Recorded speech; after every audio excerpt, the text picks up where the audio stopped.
தவேகாவில் பதவியை ராஜினாமா செய்தார் செங்கோட்டையன். சற்று முன் அதிகாரப்பூர்வ அறிவிப்பு. அதிர்ச்சியில் விஜய். தமிழ்நாட்டில் 2026 சட்டமன்ற தேர்தல் நெருங்கி வரும் வேளையில் அதிமுக மற்றும் பாஜக இடையிலான தொகுதி பங்கீடு குறித்த பேச்சுவார்த்தைகள் அரசியல் வட்டாரத்தில் பெரும் பரபரப்பை ஏற்படுத்தியிருக்கிறது. அதிமுக கூட்டணியில் இடம்பெற்றுள்ள பாஜக இம்முறை சுமார் 50 தொகுதிகளை பெற வேண்டும் என்பதில் உறுதியாக இருப்பதாக தெரிகிறது.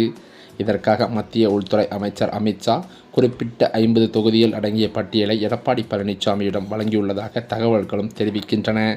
அதிமுக வழங்கும் பலவீனமான தொகுதிகளை ஏற்க பாஜக விரும்பவில்லை என்றும், வெற்றி வாய்ப்புள்ள குறிப்பிட்ட தொகுதிகளை குறிவைத்து இந்த பட்டியல் தயாரிக்கப்பட்டுள்ளதாகவும் கூறப்படுகிறது.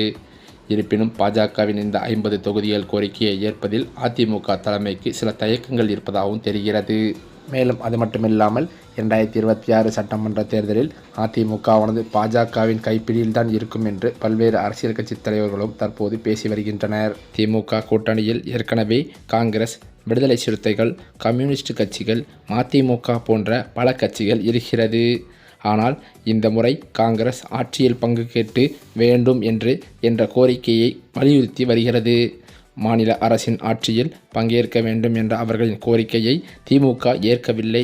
இருந்தாலும் காங்கிரஸ் தன் கோரிக்கையை விட்டுக் கொடுக்காமல் தொடர்ந்து அழுத்தம் கொடுத்து வருகிறதாம்.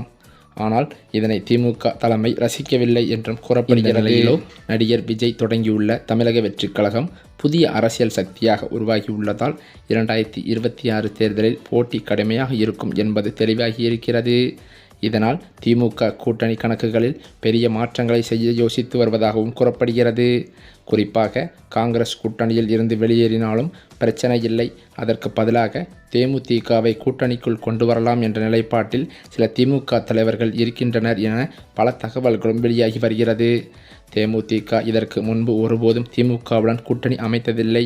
ஆனால் 2026 தேர்தலில் 9 தொகுதிகள் வழங்க திமுக முன்வந்துள்ளதாகவும் கூறப்படுகிறது. அதிலும் பிரேமலதா விஜயகாந்த் மற்றும் விஜயபிரபாகரன் போட்டியிட விரும்பும் சில குறிப்பிட்ட தொகுதிகளையும் ஒதுக்கி கொடுக்கலாம் என்ற முன்மொழிவையும் வந்திருக்கிறதாம். கடந்த முறை அவர்கள் போட்டியிட்ட 25 தொகுதிகள் திமுக கைக்கு திரும்பியிருக்கிறது. அதில் 9 தொகுதிகளை தேமுதிகவிற்கு கொடுத்து மீதமுள்ள தொகுதிகளில் கூட்டணி கட்சிகளுக்கு சிலவற்றை வழங்கலாம் என்ற திட்டமும் பேசப்பட்டு வருகிறது. அதே நேரத்தில் திமுக தன் நேரடி போட்டி தொகுதிகளையும் அதிகரிக்க விரும்புகிறது. மறுபுறம் அதிமுக, பாமக, பாஜக கூட்டணி ஏற்கனவே அதிகாரப்பூர்வமாக அறிவிக்கப்பட்டுள்ளது. ஆனால் அதிமுகவுடன் இருந்த தேமுதிக ராஜ்யசபா சீட் விவகாரத்தால் அதிமுக வாக்குறுதியை காப்பாற்றவில்லை என குற்றம் சாட்டி அந்த கூட்டணியில் இருந்து விலகியிருக்கிறது. ஏற்கனவே அதிமுக தேமுதிக கூட்டணி மீண்டும் உருவாகும் என வாய்ப்பு மங்கலாகவே இருந்து வருவதும் குறிப்பிடத்தக்கது. அதே சமயம் ஏற்கனவே அதிமுக கூட்டணியில் இருந்து அதிருப்தியால் வெளியேறிய தேமுதிக தனது அடுத்த கட்ட முடிவை வரும் 9ஆம் தேதி கடலூரில் நடக்கும் மாநாட்டில் அறிவிக்க உள்ளது. காங்கிரஸ் வெளியேறினால் மிஞ்சும் தொகுதிகளை தேமுதிகவுக்கும், கூடுதல் சீட் கேட்கும் மற்ற கூட்டணி கட்சிகளுக்கும் பிரித்து கொடுத்துவிட்டு அதிக இடங்களில் தாங்களே நேரடியாக போட்டியிட திமுக கணக்கு போடுகிறதாம். நடிகர் விஜயின் தமிழக வெற்றிக் கழகம் ஒருபுறம் சவாலாக இருக்கும் நிலையில் காங்கிரஸ் எடுக்கும் முடிவுகளை தங்களுக்கு சாதகமாக மாற்றிக்கொள்ள திமுக தீவிரமாக செயல்பட்டு வருகிறது. அதே சமயம் என்னதான் தனது கூட்டணியை பலமாக வைத்திருந்தாலும் மாற்றுக் கட்சியினரை தங்கள் கட்சியில் இணைக்கும் முயற்சியில் ஸ்டாலின் தீவிரம் காட்டி வருகின்றார். ஓரணியில் தமிழ்நாடு என்ற உறுப்பினர் சேர்க்கையின் மாற்றுக் கட்சியினர் பலரும் திமுகவில் இணைந்து வருகிறார்கள். அதிலும் குறிப்பாக அதிமுக மற்றும் பாஜகவை சேர்ந்த முக்கிய நிர்வாகிகள் பலரும் சமீப காலமாகவே திமுகவில் இணைந்து வருவதால் நாளுக்கு நாள் ஸ்டாலினுக்கு பலம் கூடிக்கொண்டே செல்கிறது. இப்படியான நிலையில் அண்ணா அறிவாலயத்தில் முதலமைச்சர் ஸ்டாலின் முன்னிலையில் அதிமுகவின் எக்ஸ்-எம்எல்ஏக்கள் இருவர் தங்களை திமுகவில் இணைத்து கொண்டனர். 1991 தேர்தலில் சிவகாசி எம்எல்ஏவாக இருந்த பாலகங்காதரன், பழனி எம்எல்ஏவாக இருந்த சுப்புரத்னம் ஆகிய இருவரும் திமுகவில் ஐக்கியமாகியுள்ளனர். இதில் குறிப்பாக பாலகங்காதரன் ஓபிஎஸ்ஸுக்காக ஆதரவாக டிவி நிகழ்ச்சிகளில் பங்கேற்று மும்முரம் காட்டி வந்த நிலையில் திடீரென கட்சி மாறியிருக்கிறார். இதனால் சமீபத்தில் ஓபிஎஸ் ஆதரவாளரான மனோஜ் பாண்டியன் எம்எல்ஏ திமுகவில் இணைந்ததும் குறிப்பிடத்தக்கது. மேலும் அது மட்டுமில்லாமல் தமிழக காங்கிரஸ் கமிட்டியின் தலைவராக இருந்து வரும் செல்வ பெருந்தகை தற்போது மாற்றப்பட வாய்ப்புள்ளதாக டெல்லி அரசியல் வட்டாரங்களில் பரவும் செய்தி திமுக கூட்டணியில் அதிர்ச்சியை ஏற்படுத்தியிருக்கிறது. விருதுநகர் நாடாளுமன்ற உறுப்பினர் மாணிக்கம் தாக்கூர் புதிய தலைவராக நியமிக்கப்படலாம் என்றும் பேசப்பட்டு வருகிறதாம். சமீப காலமாகவே மாணிக்கம் தாக்கூர் ஆட்சியில் பங்கு என்ற முழக்கத்தை தீவிரமாக முன்வைத்து வருவது திமுக தலைமைக்கு சங்கடத்தை ஏற்படுத்தியிருந்தது. இப்படியான நிலையில் ராகுல் காந்திக்கு நெருக்கமானவராக இருக்கும் மாணிக்கம் தாக்கூர் தலைவரானால் திமுக மற்றும் காங்கிரஸ் உறவில் புதிய மாற்றங்கள் ஏற்படும். 2026 சட்டமன்ற தேர்தலை முன்னிட்டு கூட்டணி கணக்குகளை சரி செய்வதற்காக மேலிடம் இந்த மாற்றத்தை திட்டமிடுவதாகவும் தெரிகிறது. இருந்தாலும் செல்வ பெருந்தகையை பதவியிலிருந்து நீக்கினால் அது சமூக ரீதியான விவாதங்களை உருவாக்கும் என்பதால் காங்கிரஸ் மேலிடம் மிகவும் கவனமாக ஆலோசித்து வருகிறதாம். இந்த தலைமை மற்றும் மாற்றமானது உறுதியானால் வருகின்ற பொங்கலுக்கு பிறகு அதிகாரப்பூர்வ அறிவிப்பே வெளியாகும் என புதிய தகவல்களும் வெளியாகியுள்ளது.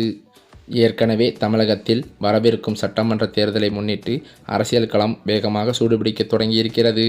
மேலும் கூட்டணியில் உள்ள காங்கிரஸ் கட்சி இந்த முறை ஆட்சியில் பங்கு வேண்டும் என்று பிடிவாதம் பிடித்து வருகிறதாம். இதற்கு திமுக உடன்படாத நிலையில் ஒருவேளை காங்கிரஸ் கூட்டணியை விட்டு வெளியேறினால் அந்த இடத்தை தேமுதிகவை கொண்டு நிரப்ப திமுக தலைமை திட்டமிட்டிருக்கிறதாம். இப்படிப்பட்ட நிலையில்தான் தமிழகத்தில் விரைவில் சட்டசபை தேர்தல் நடைபெற இருக்கும் நிலையில் தேதி எப்போது அறிவிக்கப்படும் என்ற கேள்வி அரசியல் வட்டாரத்தில் பெரும் எதிர்பார்ப்பை ஏற்படுத்தியிருக்கிறது. இதற்காக அனைத்து அரசியல் கட்சிகளும் தீவிரமாக தயாராகியும் வருகின்றனர். இந்த சூழலில் தேர்தல் அறிவிப்பு தொடர்பான முக்கிய தகவல் வெளியாகியிருக்கிறது. கடந்த 2021ஆம் ஆண்டு நடைபெற்ற தமிழக சட்டசபை தேர்தலில் திமுக வெற்றி பெற்று ஆட்சியை கைப்பற்றியது.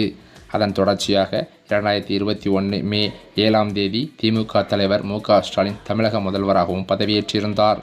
தற்போது அந்த ஆட்சியின் 5 ஆண்டு காலம் 2026 மே மாதத்தில் நிறைவடைய இருக்கிறது. இதனைத் தொடர்ந்து அடுத்த சட்டசபை தேர்தலுக்கான பணிகளில் அரசியல் கட்சிகள் முழுவீச்சில் ஈடுபட்டு வருகின்றன. இந்த முறை தமிழகத்தில் 4 முனை போட்டி நிலவி வந்தது. திமுக தலைமையிலான கூட்டணி, அதிமுக தலைமையிலான கூட்டணி, சீமானின் நாம் தமிழர் கட்சி மற்றும் நடிகர் விஜய் தலைமையிலான புதிதாக உருவான தமிழக வெற்றிக் கழகம் ஆகிய கட்சிகள் தேர்தல் களத்தில் நேரடியாக மோத இருக்கின்றன. மேலும் திமுக தனது தற்போதைய கூட்டணி கட்சிகளை தக்க வைக்க முயற்சி செய்து வரும் நிலையில் அதிமுக தரப்பில் எதிர்க்கட்சித் தலைவர் எடப்பாடி பழனிசாமி மற்றும் பாஜக தலைவர்கள் கூட்டணியை பலப்படுத்தும் பணிகளில் ஈடுபட்டு வருகின்றனர்.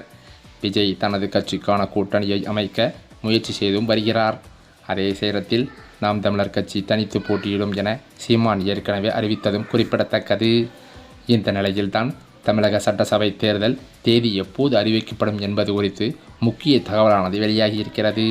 அந்த தகவலின்படி பிப்ரவரி மாத தொடக்கத்தில் இந்திய தேர்தல் ஆணையத்தின் தலைமை தேர்தல் ஆணையர் ஜானேஷ்குமார், தேர்தல் ஆணையர்கள் சுக்பீர் சிங் மற்றும் விவேக் ஜோஷி ஆகியோர் தமிழகம் வருகை தர உள்ளதாக சொல்லப்படுகிறது. இந்த ஆய்வுகள் மற்றும் ஆலோசனைகளுக்கு பிறகு தமிழக சட்டசபை தேர்தல் தேதியானது மார்ச் மாத தொடக்கத்தில் அறிவிக்கப்படும் என்றும் கூறப்படுகிறதாம். இந்த சூழ்நிலையில்தான் என்டிஏ கூட்டணியில் அதிமுகவானது இணைந்த நிலையில் அதனைத் தொடர்ந்து அமமுக கட்சியின் பொதுச் செயலாளரான டிடிவி தினகரனும் தனது கட்சியை என்டிஏ கூட்டணியில் இணைத்தது பேசும் பொருளாகியுள்ளது. இதனைத் தொடர்ந்துதான் ஓபிஎஸ் மற்றும் செங்கோட்டையனும் இந்த என்டிஏ கூட்டணியில் இணைய வேண்டும் என்று எடப்பாடி பழனிசாமி அழைப்பு விடுத்துள்ளதாக அதிர்ச்சி தகவல்கள் பரவி வருகிறது. இதன் அடிப்படையில் தான் செங்கோட்டையன் அவர்கள் அதிமுகவில் இணைவதற்கான பேச்சுவார்த்தையை தொடங்கிய நிலையில் தாவேகாவிலிருந்து அனைத்து பதவிகளையும் ராஜினாமா செய்ய உள்ளதாக அவரது நெருங்கிய வட்டாரங்களில் தகவல்கள் கசிந்துள்ளன. இது தாவேகா தொண்டர்களுக்கு பேரதிர்ச்சியை ஏற்படுத்தியுள்ளது.